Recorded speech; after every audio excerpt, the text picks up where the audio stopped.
How would you guard against Russia installing a puppet government in Ukraine? And then Donald Trump blames Ukraine for the beginning of the war. Here, it doesn't matter how many brigades stand on one direction if half of them not equipped. So you just lose a lot of people. Look, you have leadership, and I like him personally. He's fine. But I don't care about personally. I care about getting the job done. In today's video, we're breaking down Trump's diplomatic disaster with Zelenskyy that has European leaders facepalming so hard they might need medical attention. You'll see exactly how Trump managed to turn a simple meeting into an international embarrassment. I've got the blow-by-blow of Trump's tantrum, including his bizarre poker metaphors, his complaints about how Ukraine should be more grateful, and the moment Zelenskyy realized he'd rather face Putin than spend another minute with America's cranky ex-president. Stay tuned to see which world leaders are now distancing themselves from the USA faster than teenagers from their parents at the mall. This has always blown my mind a little bit. 91% that watch this show regularly haven't subscribed. Could I ask you for a small favor before we start? If you like this show, what we do here, and want to support us, the free simple way you can do just that is by hitting the subscribe button. Ever wonder what happens when the world's biggest toddler gets his hands on the nuclear codes? Well, Trump just gave us a front row seat to that nightmare in the Oval Office. What should have been a straightforward diplomatic meeting turned into the presidential equivalent of a restaurant manager screaming at the customers. So here's what went down. Trump invited Ukrainian President Zelenskyy to the White House, supposedly to sign a minerals deal that would help Ukraine during its ongoing war with Russia. Sounds normal, right? But apparently, Trump expected the Ukrainian president to enter on his knees with a fruit basket and a thank you card before any actual business could happen. From the moment Zelenskyy sat down, Trump started throwing a hissy fit about how Ukraine wasn't grateful enough for America's help. Forget discussing policy or, the actual war. Trump was too busy counting how many times Zelenskyy had said thank you and found the number insufficient for his ego. At one point, Trump actually screamed, "You don't have the cards right now," like he was at some seedy Vegas casino rather than hosting a dignified world leader whose country is literally being invaded, because nothing says master negotiator like shouting poker metaphors at someone whose citizens are dying daily in Russian attacks. When Zelenskyy tried explaining that Putin had already broken previous agreements, a fairly important point when discussing future negotiations, he couldn't even finish a sentence. Trump and his trusty sidekick Vance tag-teamed him with interruptions and accusations. It was like watching two bullies corner the new kid at school, except these bullies have access to the world's largest military. You have leadership now that's allowed a war to go on that should have never even happened, even without the United States. Look, we had a president who was grossly incompetent. More strong on the battlefield. We will lose less people. It affects, we know it how it's going on. So we will lose less people and we will win.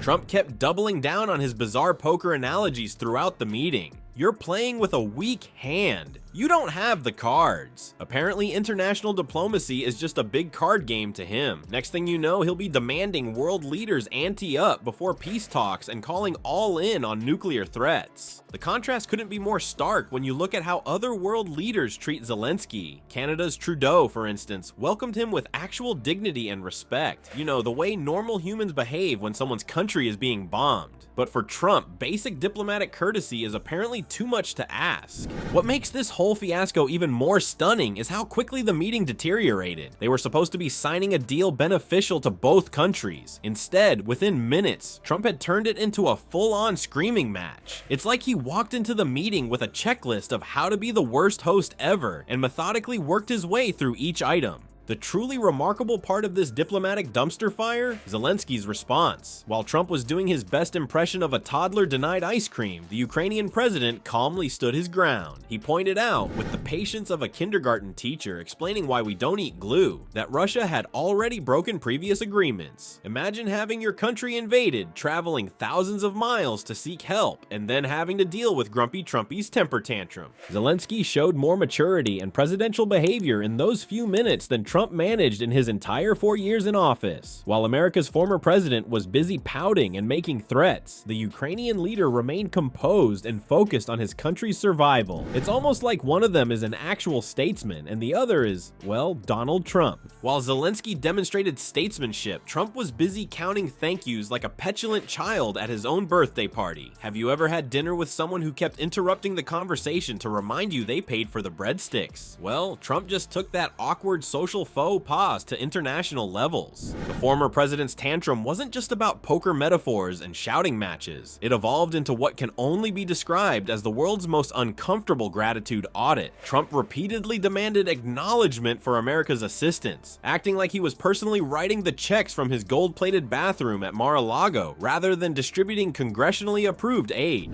Putin is a war criminal and should be in jail for the rest of his life, if not executed. Because Trump thinks that he wants peace, that Putin wants peace.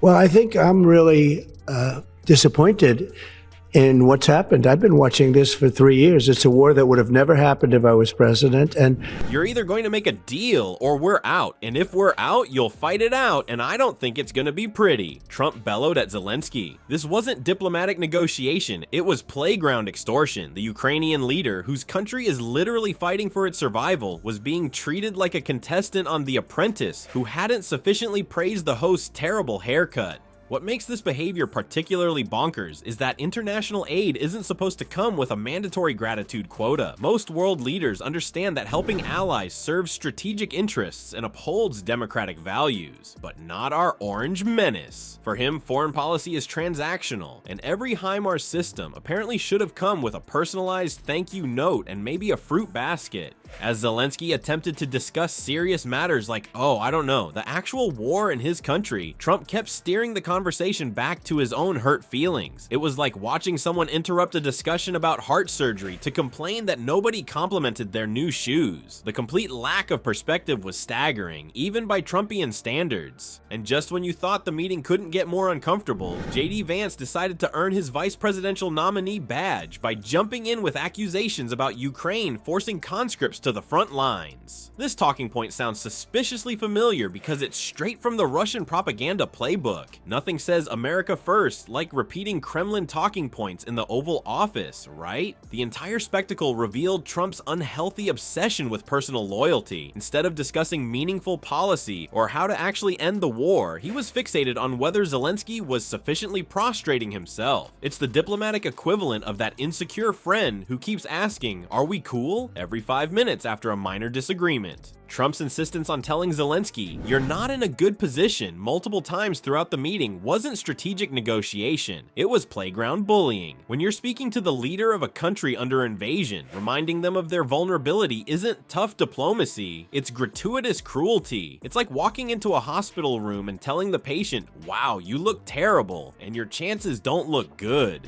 The negotiation should have started when Putin was building up troops along your border, and he was asked about it.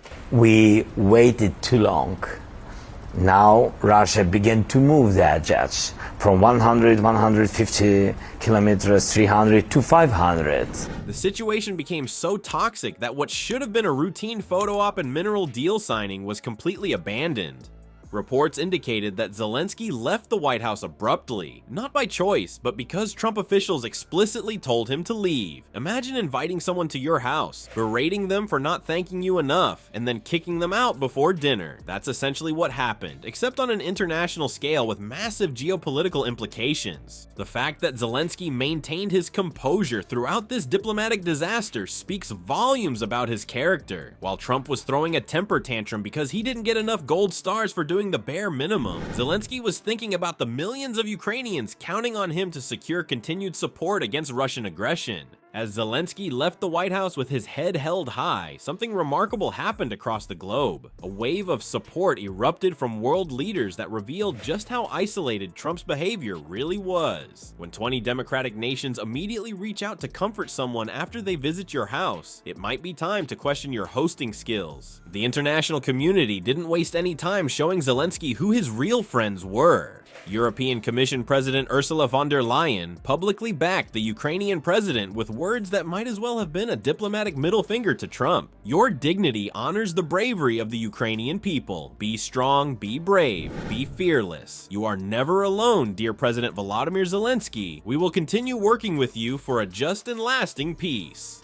Talk about a contrast. While Trump was busy throwing his diplomatic temper tantrum, leaders from Poland, Germany, France, and the UK, over 20 countries altogether, scrambled to call Zelenskyy with messages of support. It was like watching the popular kid get bullied by the school jerk, only for the entire student body to surround him afterward and say, "Don't worry about that guy, we've got your back." British Prime Minister Keir Starmer and Polish Prime Minister Donald Tusk both jumped on the phone to reaffirm their commitment to Ukraine's fight, not because they wanted a thank you parade, but because they understand what's actually at stake.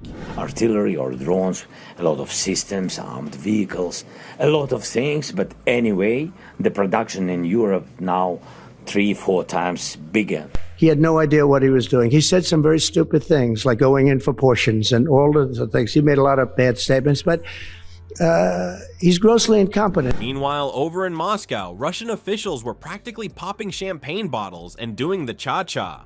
Former Russian President Dmitry Medvedev, always a class act, called Zelenskyy an insolent pig who received a proper slapdown in the Oval Office. Nothing says Trump did something wrong, quite like getting a standing ovation from Putin's cronies. Even Maria Zakharova, the Russian Foreign Ministry spokeswoman, sarcastically praised Trump for showing restraint by not physically attacking Zelenskyy during their shouting match. When your behavior makes Russian propagandists give you a thumbs up, maybe it's time to rethink your life choices. Back home, American Democrats weren't having any of Trump's nonsense either. Congresswoman Jasmine Crockett from Texas didn't mince words, calling Trump and Vance an embarrassment and disgrace, and describing their behavior as absolutely shameful toward an ally's president. Senator Elizabeth Warren went even further, labeling Trump's conduct shameful and dangerous, and criticizing him for treating the destruction of a democracy like some kind of reality TV show. Senator Ed Markey made perhaps the most important point of all. America supports Ukraine not as some personal favor that requires endless thank yous, but for its own security interests. It's almost like international relations are more complex than a transaction at McDonald's where you expect the cashier to thank you for buying a Big Mac. The stark contrast couldn't be clearer. On one side, you have nearly every Democratic leader in the world standing with Ukraine. On the other, you have Trump aligning perfectly with Putin's interests while demanding applause for doing so. It's like watching someone set your neighbor's house on fire, then get mad when they don't thank him enough for occasionally squirting a water gun at the flames. What makes this whole diplomatic disaster even more remarkable is Zelensky's response afterward. America wasn't involved there, and I'm very hopeful that President Trump will not allow for such an agreement to just be a piece of paper. And a long time before that, this could have been settled very easily. Just a half-baked negotiator could have settled this years ago. Despite being humiliated on the world stage by a grown man acting like a toddler who didn't get enough gold stars, Zelenskyy still diplomatically thanked America and even Trump. While the former president continued to sulk about not getting his ego sufficiently stroked, Zelenskyy demonstrated what actual leadership looks like, putting his country's needs above his personal feelings. The international fallout from Trump's tantrum goes way beyond just a bad meeting. Experts are warning this fiasco could seriously damage America's standing within NATO and embolden Russia. Kenneth Roth from Human Rights Watch says Trump's behavior isn't just embarrassing, it could actually threaten Ukraine's democracy and security. Talk about a diplomatic own goal. History tells us we should be worried. Remember that Helsinki summit in 2018 when Trump basically became Putin's bestie? Same vibes here, and we all know how that turned out. Weakened alliances and a much happier Russia. So while Trump throws his little Oval Office hissy fits, Putin sits back and watches America do his dirty work for him. Let's be real, when your diplomatic strategy makes your enemies celebrate and your friends cringe, you're not exactly winning at foreign policy. Master negotiator? More like master of international disaster.